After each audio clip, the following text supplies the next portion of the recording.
Hello, everyone, and welcome to Authentic Now Yoga, the online yoga studio for anybody and everybody. My name is Jody Pignolet, and today I want to talk to you about spinal alignment. Because in every posture or asana that you take in your practice of asanas, your spine is in play and it needs to be taken into consideration.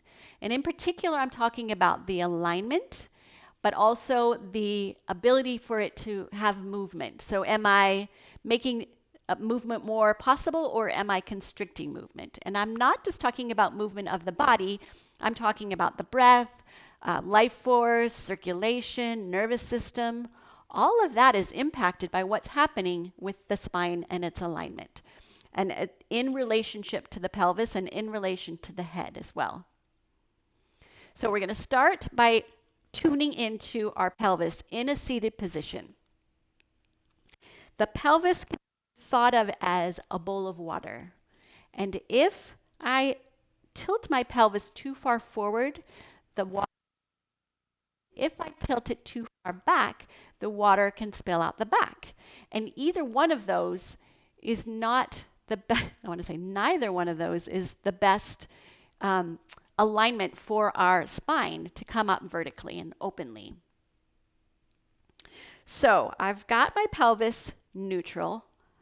I can feel that balanced place. My sit bones are rooted down. And then I can notice that my spine now can come up nice and tall out of that. And I'm going to show you this in a standing position too. So maybe it will mean a little bit more if you see me sideways. But I'm going to just gently reach my spine tall from the crown of the head. I'm not yanking, I'm not forcing, straining, I'm just lifting and opening, creating a little more space in between each vertebra and kind of pulling the wrinkles out.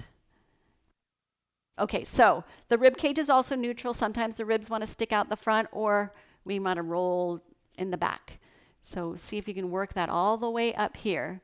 We'll take the head into its position by lifting tall on the neck, sliding it just right back from the jaw or the chin.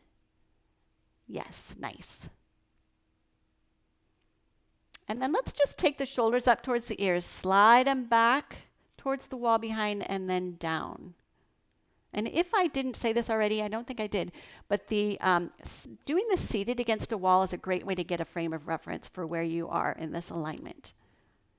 So see if you can feel your head and your back and your sacrum or butt up against the wall.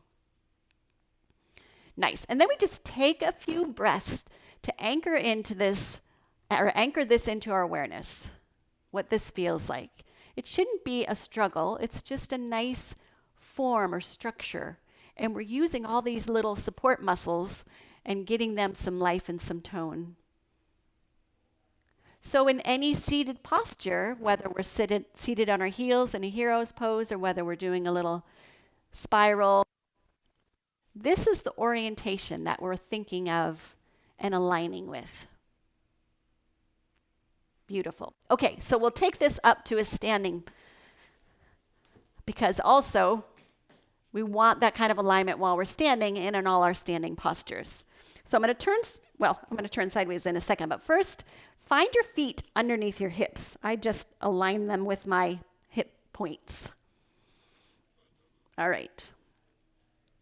So again, finding that pelvis that's neutral, not tilted too far forward, not tucked under too far, just balancing that out. Nice. And then I can reach up from the crown and have my spine coming out of there so nicely. My rib cage is neutral. I can take my shoulders up and back and readjust. There's always readjusting happening. It's not like we find this posture, but we know how to return to it, I think, is really the beautiful thing that we're trying to anchor into our awareness for that reason. Sweet. So anytime we're practicing any sort of standing posture, we can do a little back bend here, but before we get there, we're aligning this way. And if we're going to shift into a standing balancing posture, once I have this all aligned and engaged, then moving on to one leg is not that big of a deal. because everything that I need to be successful in a balancing posture, I've already established in my standing posture. And then I would just show you one more little place where this is valuable. So if we come onto our hands and our knees are underneath our hips and our hands are underneath our shoulders. I'm going to do that same thing. I'm going to find that alignment when I'm in my all four position, on my hands and knees. Find that neutral pelvis, find that long spine. I can reach forward with the crown. Nice. And then anything that I take myself into, I've got that awareness dialed in. Nice. Okay, well, I hope that was helpful. If you have any questions or comments, please put them in the section below. And thank you for watching. And if you like this and you want more, please consider subscribing. It would be wonderful to have you join our community if you haven't already. Thanks so much. Have a wonderful day and namaste.